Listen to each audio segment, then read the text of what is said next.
Grant Diggles here with Health Professionals Alliance and your host of The Real Doc Show, where we talk with real doctors, we cover real topics, and we spotlight real solutions. If you're an independent practice or group in either medical or dental, HPA has a message for you.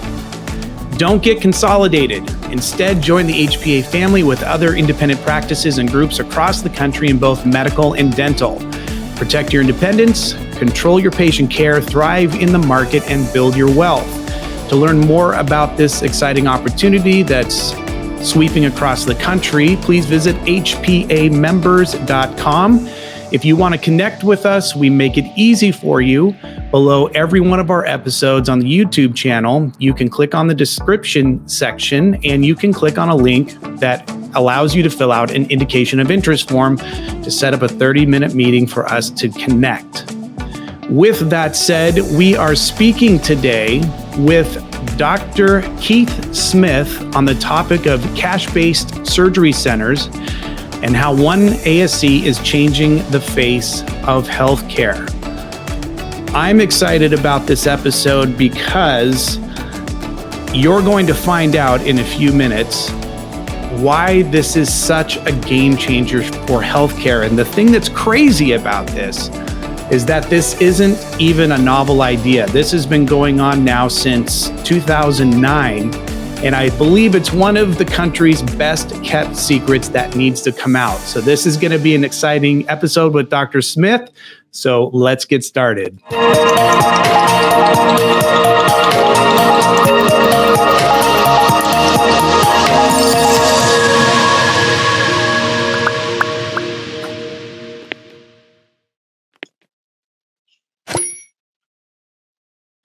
As I mentioned, my guest today is Dr. Keith Smith, somebody that I consider a major game changer and has a wonderful story to tell.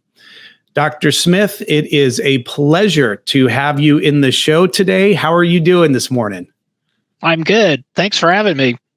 Oh, the honor is all mine. I think what you are doing right now it really is something that can change the face of healthcare. And what I love about it is that what we're going to be speaking about today isn't a talk in theory, right? This is something you're actually doing and have been doing for over a decade. You have proof of concept and have shown that this can work. And it makes me crazy to think that this model that you had the courage to start isn't being replicated across the country yet. And we want to help bring this to the market's attention because we really think that based on what we're going to learn today, that the benefits on what you're doing is there's so many wins involved in this thing that it's unbelievable. But enough of me talking. So tell us a little bit about yourself, a little bit about your background, and then we're going to kind of walk it back from 2009 and bring us to where we're at now. Okay. Well, thanks again for having me. I'm an anesthesiologist. I've been in private practice since 1990. I'm fellowship trained in cardiac and pediatric anesthesia and was recruited to Oklahoma City really to primarily do cardiac anesthesia. In 1992, Medicare, the federal government, in their wisdom, decided to basically stop paying for cardiac anesthesia. And that was a big part of my practice. So I concentrated on my pediatric practice and got very busy. And then I decided, I was a free market guy. I just think that mutually beneficial exchange is always a good idea. And the federal government I didn't think they were paying me a fair amount. So I'd watched all these other doctors, and I'd been one of them for a couple of years, go to Washington and try to convince people that, it's a bad idea to pay me $278 for an open heart surgery in the anesthesia part. Actually, it's $285. I was paid $78 for the last total knee I gave an anesthetic for. And I'd go to Washington and tell them, this is a bad idea. Really, this is not good. It's not mutually beneficial. And then I realized that that's just futile. So I just stopped filing claims. I just decided I'll treat Medicare patients free of charge. After taxes and overhead, I didn't have much left anyway. So I I decided I'm going to be a free market guy. I'm not going to be somebody that's going to, live on the government tit. I'm just going to get off, be done, and, basically put my money where my mouth is. So I decided to just jettison Medicare. Saw Medicare patients, but never filed claims. So this went on for a few years, and we noticed that the government and the insurance companies were working closely together, and they took advantage of the fear that was created when RBRVS was basically imposed on us. And so insurance company reimbursements started to drop. We also noticed the hospitals were building on. They seemed to be doing very well. And they were starting to buy physician practices because physicians were scared of what was going on. So here we were, working harder, making less. Hospitals were making a lot of money, even though they had perfected their poor mouthing narrative. Yep. And, back in the old days when we had paper charts, you could go to the medical records area, and on the left side of the chart was all the financial information. On the right side was all the clinical information. Well, you pour through this left side and you realize these patients were being bankrupted. So the hospitals were just financially, it was equivalent of a drive-by shooting. I mean, it was just terrorism. So, the patients we were taking care of were being financially harmed by the institution. Well, I didn't sign up for that. I mean, I didn't want to be part of that. I felt like an accomplice. And I knew the only way that I could be a medical advocate for patients and also a financial advocate was to have control of the actual institution. So Steve Lantier, another anesthesiologist who felt the same way I did, we just walked away. We walked away from our very busy private practices and bought a surgery center that was dying. Bought it for a good price on a hunting trip. That's another story. And we got started in 1997, and our mission was never to take a dime of money from the federal government. We learned they were bad partners and never to be trusted. And we also decided patients who came to our facility would know exactly what they were going to pay when they got there. And that has not changed. That has not changed. That was 1997. Okay, so we're already kind of on the backside, right? So let's talk about 2000 now. So you did this in 97, and then was this Surgery Center of Oklahoma the same one now all the way back then? Yes. Yeah, we're 25 years old next month. Wow. So the interesting thing about this is you actually articulated it really well, that you were feeling like you were advocating for some sort of predatory practices that weren't benefiting the patients, right? So you kind of took things into your own hand, and to make this decision to basically take the leap and say, okay, I'm going to do this in a way that I want to do it, that creates a win-win, that helps me sleep at night, that I feel is ethical. I mean, that was a big risk for you to just kind of go out and try to figure it out. So one of the unique things about Surgery Center of Oklahoma, and when I heard about you originally, somebody was mentioning you, and I was like, I got to talk to Dr. Smith, because you not only are doing all cash in the Surgery Center of Oklahoma, but you're actually posting your prices online for everybody to see. I've been on your website, and I encourage everybody that listens to this show, if you want to know more about this model, they have Dr. Smith put an awesome video right on the homepage that really articulates the Surgery Center of Oklahoma model. So is 2009 basically, you said you've been doing this maybe 15 years, right? So when you started in 97, when did you transition to a cash pay only? Was that all the way back in 97, or was that transition closer to 2009? Yeah, we were partially cash pay in the very beginning because all the carriers hated us. None of the carriers would work with us. So we were out of network, and we discovered early on that we could quote a cash price that was less than the deductible most people would face in network at a hospital. So we were quoting cash prices over the phone that were a fraction of the patient's in-network deductible. So patients would come see us, and we would file a claim for them. And sometimes the carriers would foul up, and they'd send the patient a check that basically would have covered the service at a big hospital, and then they go buy a bass boat. So we filed insurance claims out of network from the very beginning. But from the very beginning, we were attractive to the uninsured because they could call us, ask us how much, and we would give them a price. So I would say we were partially cash pay from the get-go. And I created a list of prices we quoted over the phone, and that formed the basis for my website posting in 2009. When I first heard about the model, I was thinking, okay, how is it that a facility that does cash, you look at some of the prices on the right, and like your typical patient or layman is going to go to that website and be like, oh, this stuff seems kind of expensive, like out-of-pocket stuff. Some of the things are, without having any point of reference for the layman or a patient that doesn't understand the industry, some of these prices are a little daunting. But explain how you beat the prices with the insurance companies and kind of the financial model of how the hospitals charge versus how the ambulatory surgery center charges in Oklahoma. Well, when we started, we had no idea. We figured that the hospitals were inefficient and awful, and that was the basis of our business model. So we just thought, if we can be cheaper and better, we'll win.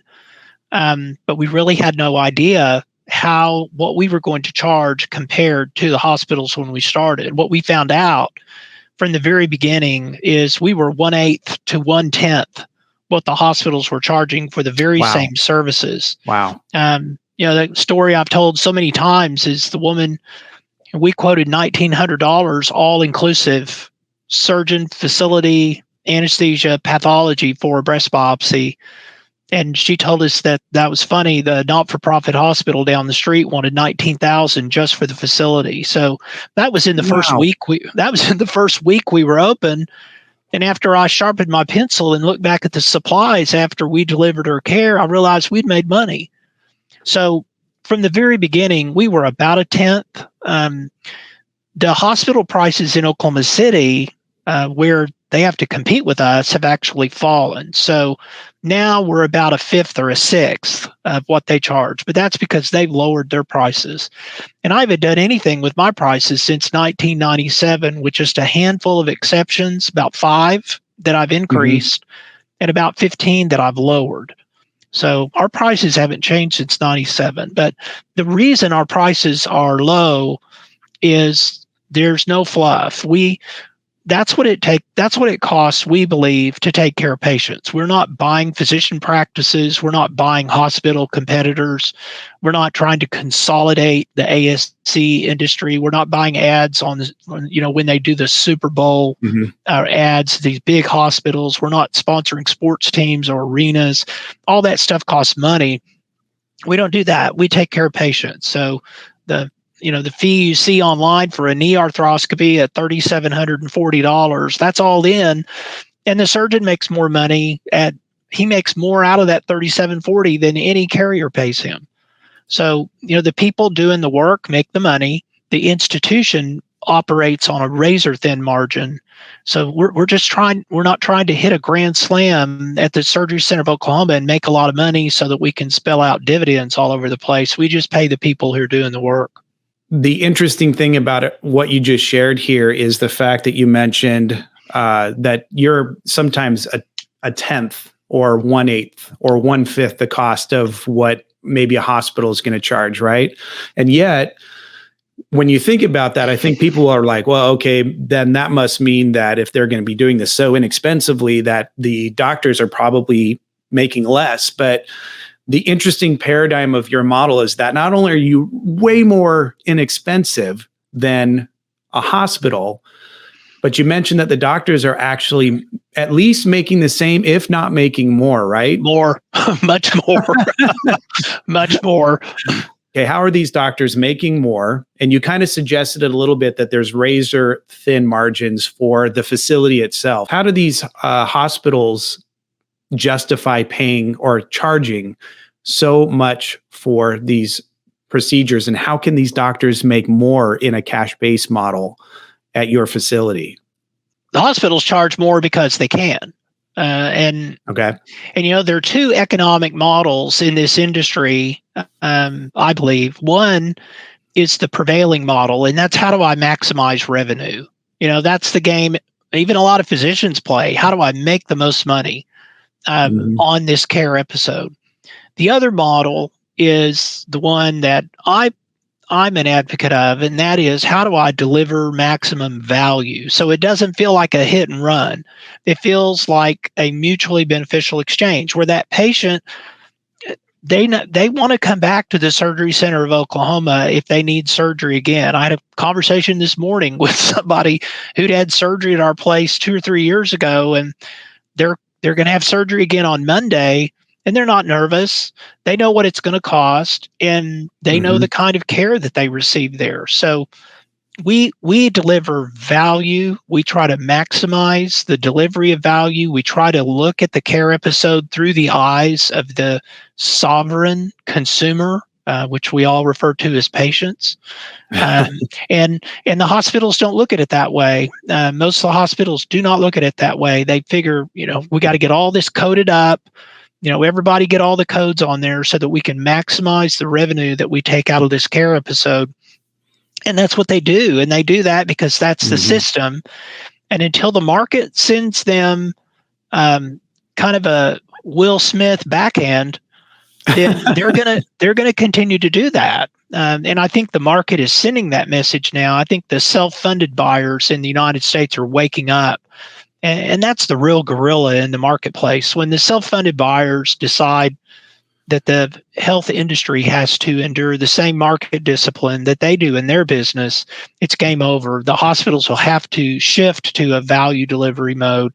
And they're giving it lip service right now, which is the canary in the coal mine. They're actually talking about value-based care in the hospitals. They're not doing it, but I think they know it's coming.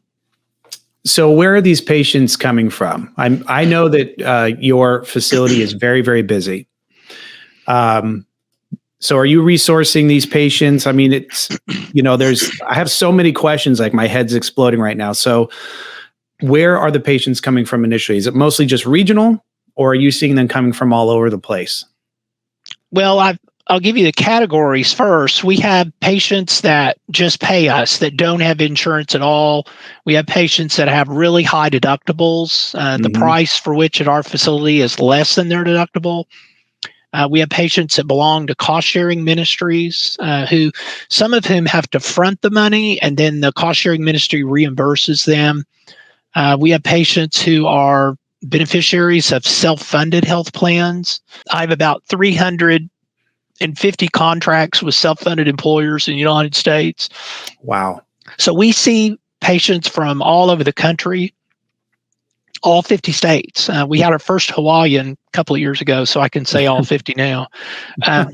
But the employers will pay the entire bill, no copay, no deductible. They'll pay all the travel, all the per diem, and they still make out bandits because the delta on what we charge compared to their local hospital, so-called not-for-profit hospital down the street, is so big. They can pay all of that and still come out doing very well. When I first posted the website in 2009, the first patients that arrived were Canadians. These are people who all have whatever insurance, whatever that means. They just don't have access to the care that so many of them require. And so when the Canadians started coming to our facility, all of the facilities along the northern border of the United States that had traditionally catered to the Canadians had to adjust their pricing to stem the flow to Oklahoma. And so all the prices on the northern border fell and the Canadians disappeared. And I thought that was a beautiful thing. That's the market at work. And so as the Canadian system has just become overwhelmed, it's so inefficient and awful. It's totally overwhelmed now. And the wait time now for a knee replacement is 3 years in Canada. Wow. So we're starting to see the Canadians again. That business is picking up. But these people come from all 50 states. The markets that are run like a cartel, like North Texas, Wisconsin, Wyoming, the Northwest, those areas where it's basically a cartel, where the PPOs and the hospitals collude and they just rip everybody off. The prices there are very, very high. And so we see a lot of patients from those states. For a long time, patients from Wisconsin and Alaska were the two states that sent us the most out-of-state patients. But on any given week, 40 or 50% of our patients are from outside of Oklahoma. Okay. And, we talk about this cash pay model. And I love that you're pulling. I mean, let's just say you have international clientele with the Canadians coming in and doing all of those things. But one of the questions that I want to ask is, there is out-of-pocket expenses, right? Because it's cash. And you mentioned that employers are a lot of times ponying up to serve their employees, and it's cheaper.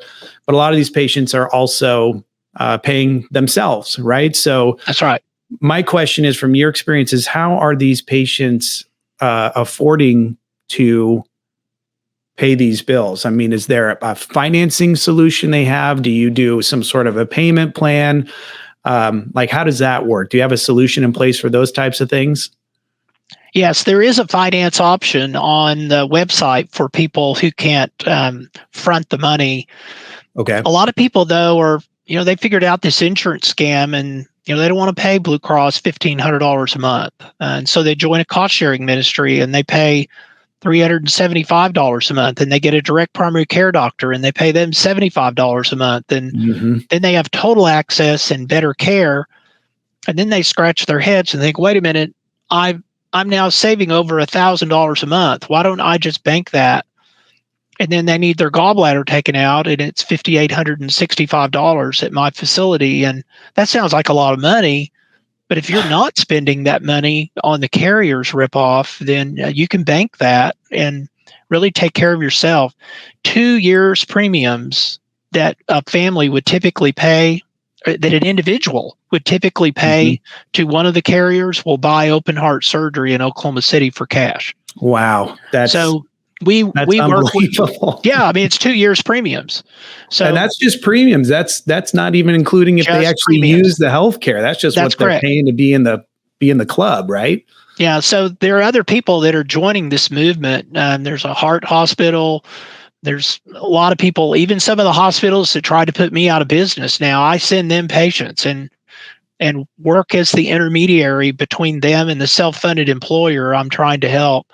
So there are a lot of people that are involved that are sort of behind the curtain, and I kind of cloak them from any kind of slap that the carriers would want to give them. So you mentioned earlier, wonder why this movement is not bigger. It's astonishing that it exists at all, but it is growing. And there are some copycats out there, but there are a lot of people operating in the shadows who are putting their toe in the water, trying to get into this. How do I implement a bundle? How do I collect and distribute the funds? And hospitals are doing this, but they're kind of doing it in the shadows because they're afraid of the insurance carriers. The carriers don't like this. No. And I know that there's going to be a lot of doctors watching this show. And so one of the things that you mentioned here is the razor thin margins, right, in the facility itself. So anybody that knows anything about the industry and the trenches knows that in order for a facility to be profitable, things have to be very efficient, especially if you're going with those razor thin margins. So, things like the purchasing of supplies, that's some things, but the biggest thing that's the gas hog for a facility is staying on time. So, scheduling procedures, making sure that those procedures are scheduled for the right amount of time and they stay within the right amount of time. So, because that will just eat up profitability right there with just extending. So, how do you guys manage that at the Surgery Center of Oklahoma in keeping those margins razor thin and managing that schedule to make sure that patients are getting great quality care and the facility is staying on time? I already know the answer, but it's a great answer, and I want to make sure we include that here. Well, there there are two ways we do that. One is we've decided to be very discriminating on the surgeons that we allow to work at the facility. And our rule is a surgeon has to be extremely good at what they do. They have to be nice to the staff, some of which have worked for me from day one. Mm-hmm. And then they also have to be able to carry their water. They can't need the kitchen sink every time they do a simple case, because right across the hall is a surgeon who is going to make that look easy with K-wires. So we don't work with surgeons who need everything in the world and 3 lasers on a case, that kind of stuff. We just don't work with people like that. The other thing is the referrals for the Surgery Center of Oklahoma, almost without exception, all come to me. And I assign patients to the surgeon who I believe is best equipped to help them. So, okay. We have hand surgeons, so I send them the hand stuff. We have orthopedists who do hand surgery who are not fellowship trained, and I send them the ACLs and the shoulders and the total knees. But so when I assign the case, I assign it to someone who I know is really good at what they do, and they're very efficient. So that's how we do it. This is an interesting number. How many surgeons use that facility? 109. And again, I knew the answer to that too, but the thing that I love about that is because you have 109 surgeons able to operate at your facility, going back to what you just said, you're able to kind of pick and choose the best performers for the best types of cases, because you know that you're going to get predictable results in the quality of care, but also get predictable results in doctors staying on time, right? Which allows for you. And I'm going to pay them more. I'm going to pay them more. When I call someone and say, hey, I want to send you this patient that needs a knee replacement, and then I tell them how much they're going to be paid for that, I get whoever I want. And they're like, yeah. And you brought in the patient, they just had to show up, yes, right? Yeah, and they show up and they behave and they love this facility and they love the staff, and they don't waste time because they know they want me to call them back. So there's accountability that is just baked in, that it's a beautiful thing. It's a great place. You walk in, everybody has a smile on their face, and the patients see that, and that translates into better patient care because the staff love it too. They love this place. Mm-hmm. And because of that and the success of what you're doing, that I think is so interesting is I just don't understand, like I've talked to you about this multiple times, why this model is not more widespread, which is why I wanted you on the show so we can get the word out. But it's also caught the attention of, some heavy hitters out there that have really fallen in love with the model and has been an advocate for it. And so I'm just letting the cat out of the bag here. You were interviewed by Forbes magazine and by Steve Forbes, who seems to be a very strong supporter of what you're doing with this model. So I really just kind of want to go into story time. Can you tell me your experience with Steve Forbes? I just think it's an interesting story. Yeah, I've met a lot of people because of what we've done. I think it's safe to say that Dr. Ron Paul and I have become friends. Jeff Deist, who runs the Mises Institute at Auburn, he and I become friends. These are real movers and shakers, as everybody knows, in the free market. And I've gotten to know Steve Forbes. I met him years ago at a dinner, and we talked briefly, and I told him what we were doing, and his jaw dropped. And so he reached out to me. He reached out to me and wanted to have me on his podcast. And so we had. It was just a great episode, I think, going through all of our history and why we're doing it and the effect that it's had. He, while I had him in the pregame before we went on the podcast, I asked him if he would ever consider keynoting our Free Market Medical Association. And he said, yeah, send me the dates. So we sent him the dates. And, this is a crazy busy guy who's wildly successful. And he said yes. Mhm. He waived his honorarium. I mean, he stuck around for the cocktail hour. Jake Kempton, co-founder of Free Market Medical Association with me, we took him to dinner. We kept him out very late. He's just a very approachable, very humble, easy guy to talk to. We had a wonderful evening with him. Yeah, I've enjoyed getting to know him. I think it's safe to say when Steve Forbes sees something of value, it should be turning heads, right? And when I first met with you, I fell in love with the model after we talked about it because there's so much simplicity built into what you do. It's not really that complicated. It's not that difficult. Steve Forbes loves it. So clearly there's some traction and you have proof of concept that this can actually work and work really well. So my question is, and you kind of touched on it a little bit earlier, why is this, do you think this model is not being replicated at a faster pace at this point? What are some of the barriers that you're seeing in the industry that's kind of preventing it from growing? Well, I think anyone that attends a Free Market Medical Association annual conference will have a better feel for the stakes that this movement is putting in the ground. It is actually very, very vibrant. The headwinds that are out there, though, are severe.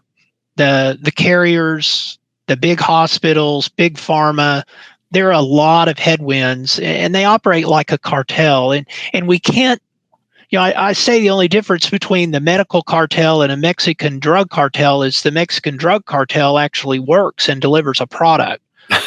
So, this is a horrible setup. It's not the free market. People say, well, yeah, I mean, we need single payer because the free market has failed. No, the free market has not been tried. It actually was in effect until the government messed everything up in the early 60s. Mm-hmm. So what we're seeing is the absence of the free market. We're seeing this cronyism, this corporatism.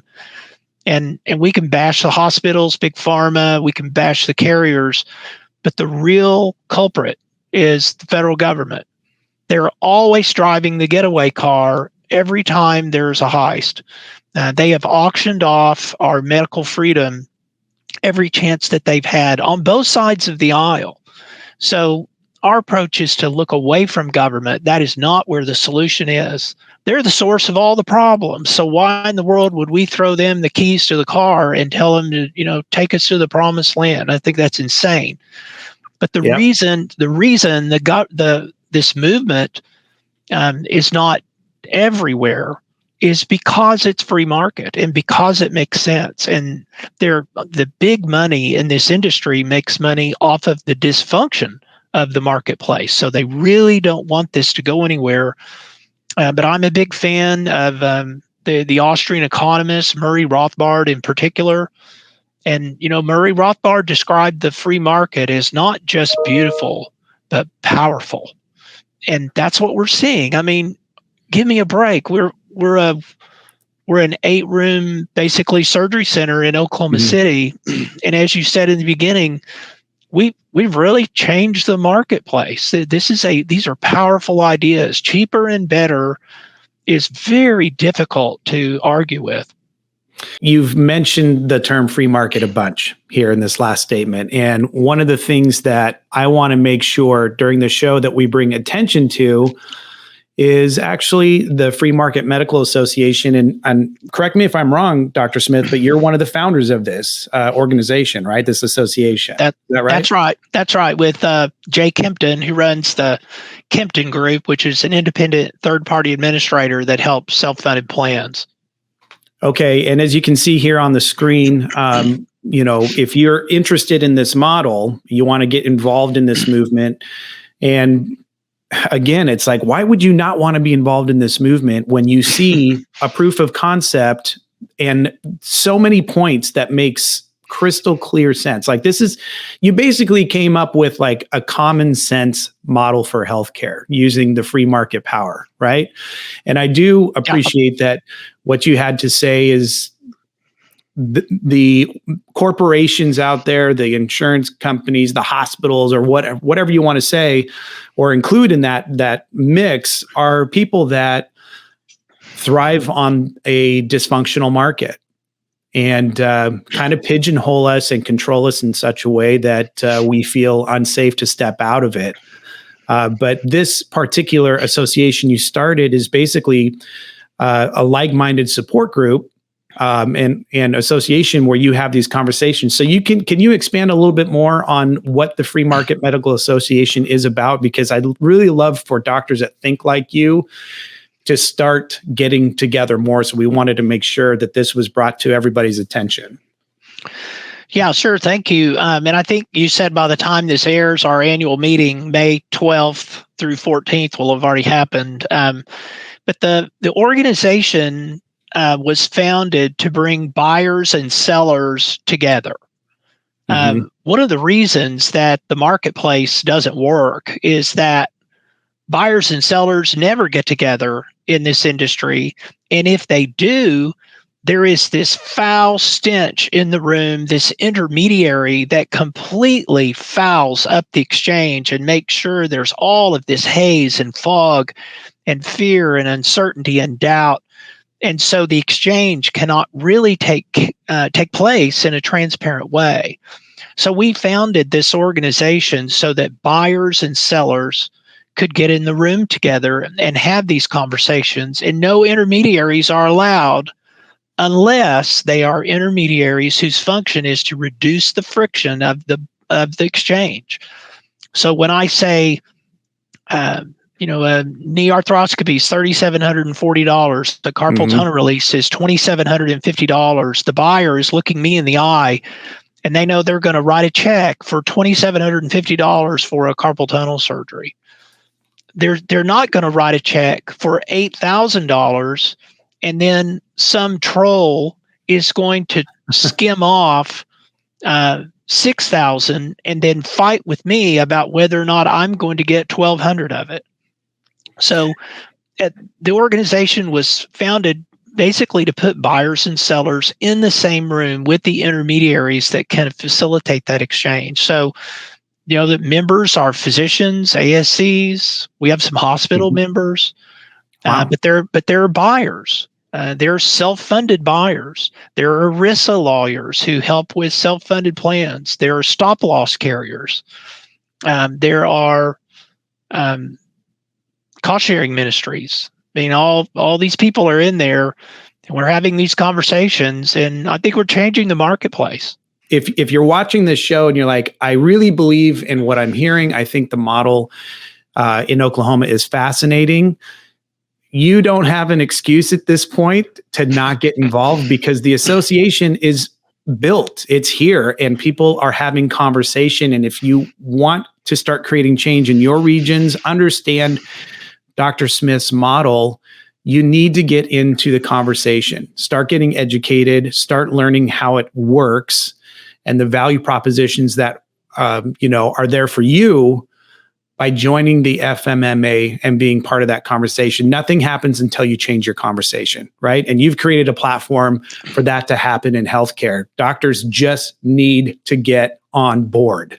Yeah, they do. And part of my mission in the organization is to help physicians unlearn much of the bad economics that they carry around as baggage. We work very closely with the Mises Institute in Auburn because their economics is the economics I think makes the most sense in the school of thought that applies to market freedom.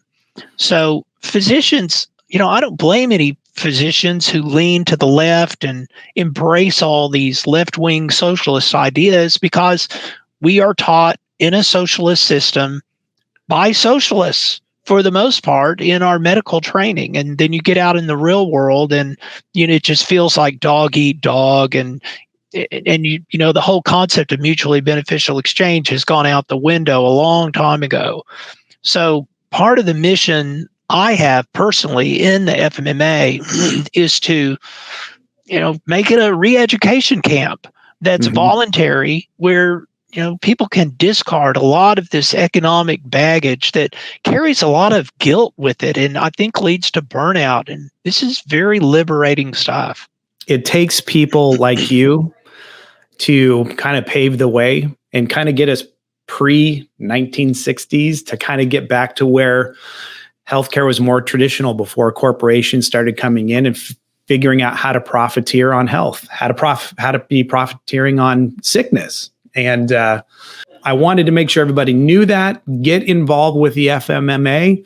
Again, I'm going to put it up one more time here just to make sure you have plenty of opportunity to look at that simple URL for their website, fmma.org.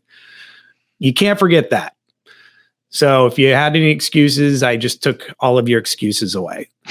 Thank you.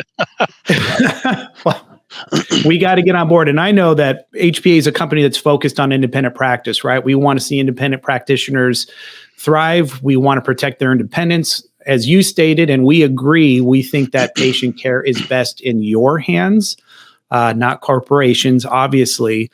But we also want to perpetuate independence into the future. So not just helping current day practices thrive, stay independent, and create positive change in the market, but we want to see the next generation be independent as well, and the generation after that, just to continue to perpetuate it. So I wanted to make sure, again, that you had the website for Surgery Center of Oklahoma, which is listed here, which is really, again, another simple one, surgerycenterok.com. Visit their website, go to their homepage, watch the video. It's a beautifully done video, and it gives you, in basically about 5 minutes, a lot of detail on how this model works. So my question for you before we close up, Dr. Smith, again, thank you for being on the show. Is it okay if people reach out to you with insights or advice, or like, where are you at on that? Absolutely. Yeah, I spent a lot of time helping physicians and ASCs jump on board this movement. The more people that are involved, the more patients have access to high quality, affordable care where the physician really is in charge, not just medically, but financially. And that's really the model I think we need to get back to. We don't have an administrator at Surgery Center of Oklahoma. You're looking at him. So that's the model I think that we should at least aspire to. But I'm happy for people to email me and reach out. And my email is all over the website. It's ksmith@surgerycenterok.com. And anybody that's interested in these ideas, who wants to get involved in a state chapter of FMMA, I think there are 37 state chapters now. Wow. I'm happy to get people connected. And if they want to, if they're part of an ASC and they want to jump on board and start creating some bundles and approaching self-funded employers or cost-sharing ministries, if they want to do that, when a patient in their area is looking for help, I'll steer the patient there instead of steal them all the way back down here to Oklahoma. So this is very missional for me. I think if I wanted to make a whole lot of money, I would do something else. I would practice anesthesia very differently. We would run the business of Surgery Center of Oklahoma very differently if we were revenue focused, but we're not. Jay Kempton and I are very missional. We want the free market to really just infect the mess that is healthcare in this country, where mutually beneficial exchange can exist again, and patients don't feel like they've been ripped off. They're not afraid to go to the doctor, and they're not afraid to go have surgery because they're going to be bankrupted.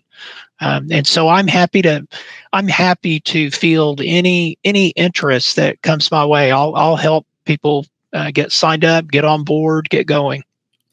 Well, I can tell you HPA loves this model too, so you could probably expect that HPA is going to continue this conversation with you as well. It just makes too much sense. There's too many win-wins to ignore something like this, right? We need to continue to promote a solution that we know already works. You've already proven it. That's the beauty of what you've been doing, is we're not talking about theory here. So HPA, if you want to, you can also reach out to HPA And we can tie you in with Dr. Smith as well, because we are going to be continuing to have conversations about how we can help be part of the solution, expand this model, provide more freedom for doctors. And heck, how about win, win, win, and you make more money? I mean, imagine that in healthcare, that you can do it, but Dr. Smith has proven that you can do it.